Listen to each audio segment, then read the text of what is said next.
अस्सलाम वालेकुम। ईद उल अज़हा की मुनासबत से आज हमने जो रेसिपी तैयार की है वो है spicy beef tikka. Beef tikka बहुत स्पाइसी और बहुत मज़ेदार बना है। इसको बनाने के लिए जो चीज़ें चाहिए उनमें सबसे पहले मैंने बीफ लिया है और बीफ को इस तरह से साफ़ करने के बाद धो लिया था और इसके चौकोर मुनासिब साइज़ की बोटियां काट ली हैं। और इसके अलावा इसमें मैरिनेशन के लिए पपीता पाउडर या मीट टेंडराइज़र डाला है 2 बड़े खाने के चम्मच, हल्दी 1 चाय का चम्मच और नमक 1 चाय का चम्मच लिया है। सिरका मैंने यहाँ पर 1 कप लिया है और सोया सॉस लिए है 2 बड़े खाने के चम्मच। सबसे पहले मैंने बीफ में सिरका, मीट टेंडराइज़र, सोया सॉस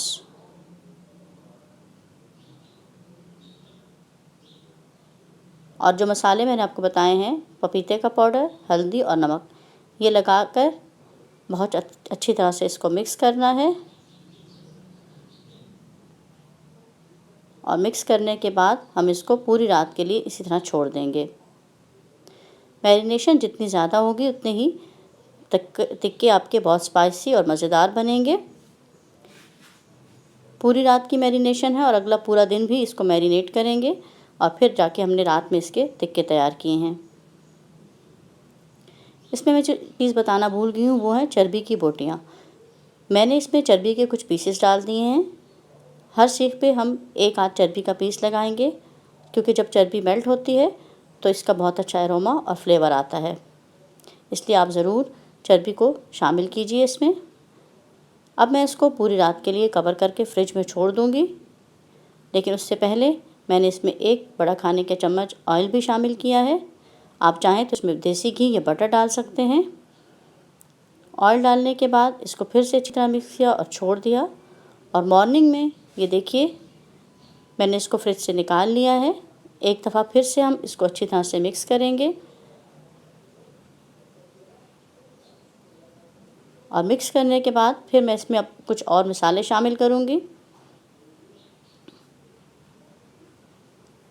सबसे पहले मैंने इसमें टिक्का मसाला डाला है। ये 1.5 टेबल स्पून लिया है मैंने। चूँकि गोश्त बहुत ज़्यादा है इसलिए मसाले ज़्यादा डाल रही हूँ। अगर आपको मज़ीद स्पाइसी चाहिए तो फिर आप ज़्यादा मसाले डाल लें।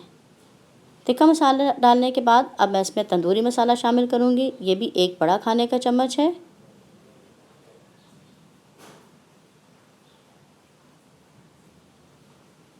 और इसके साथ कुटी हुई मिर्चें ली हैं मैंने, चिली फ्लेक्स 1 बड़ा खाने का चम्मच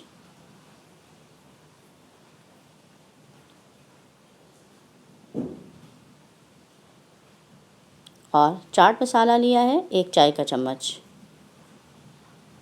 इन तमाम चीज़ों को फिर से हम अच्छी तरह से मिक्स करेंगे। गोश्त को अच्छी तरह से मिक्स करना है और पूरा दिन के लिए इसको कवर करके मैरिनेट होने के लिए रख देंगे ताकि मसाले अच्छी तरह गोश्त में रच जाएं।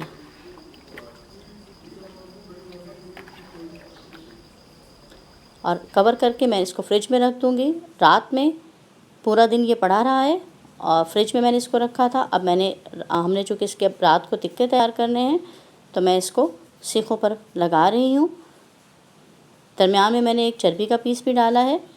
इस तरह से तमाम बोटियों को सीखों पर लगा लेंगे, लेकिन ख़याल रहे कि तमाम बोटियाँ जब हम लगा रहे हों तो उनके आपस में कुछ फासला होना चाहिए। इस तरह से टिक्के अच्छे तैयार होंगे और जल्दी तैयार होंगे।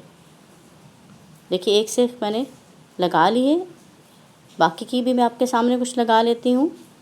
बस यही ख्याल रखना है कि बोटियों के दरमियान फासला होना चाहिए।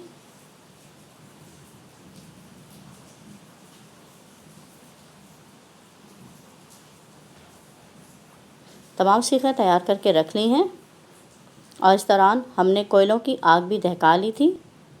तो चलिए बाहर चल के हम टिक्के तैयार करते हैं। कमेंट बॉक्स में आपने ज़रूर बताना है कि आप टिक्के किस रेसिपी से तैयार करते हैं। अपनी रेसिपी हमसे ज़रूर शेयर कीजिए। टिक्कों को हमने कोयले पर तैयार होने के लिए रख दिया है।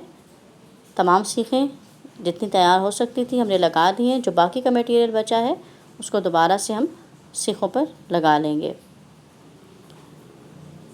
आग को बहुत ज़्यादा तेज़ नहीं रखना है, पलट पलट के थोड़ी थोड़ी देर बाद सीखों को तैयार करते रहना है। जब एक साइड से तैयार होगी तो उनको पलट लेंगे और दूसरी साइड से तैयार कर लेंगे। अब इस पे मैं देसी घी ब्रश कर रही हूँ, आप चाहें तो बटर या ऑयल भी ब्रश कर सकते हैं, इससे भी बहुत अच्छा टेस्ट आता है। तमाम बोटियों की साइड पे देसी घी लगा देंगे और पलट देंगे। यहाँ पर रोशनी कुछ कम है, लेकिन उम्मीद है आपको बहुत अच्छी तरह से नज़र आ रहा होगा। मैंने तमाम सीखों को पलट दिया है और अब दोबारा से दूसरी साइड पे भी हम देसी घी ब्रश कर रहे हैं।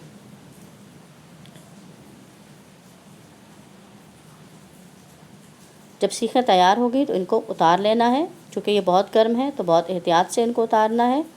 इस तरह से आप भी एहतियात से उतारिए ताकि हाथ ना जलें।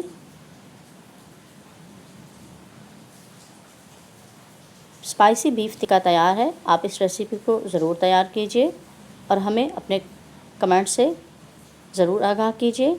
चैनल को सब्सक्राइब कर दें, वीडियो को लाइक और शेयर करना ना भूलें। अल्लाह हाफ़िज़।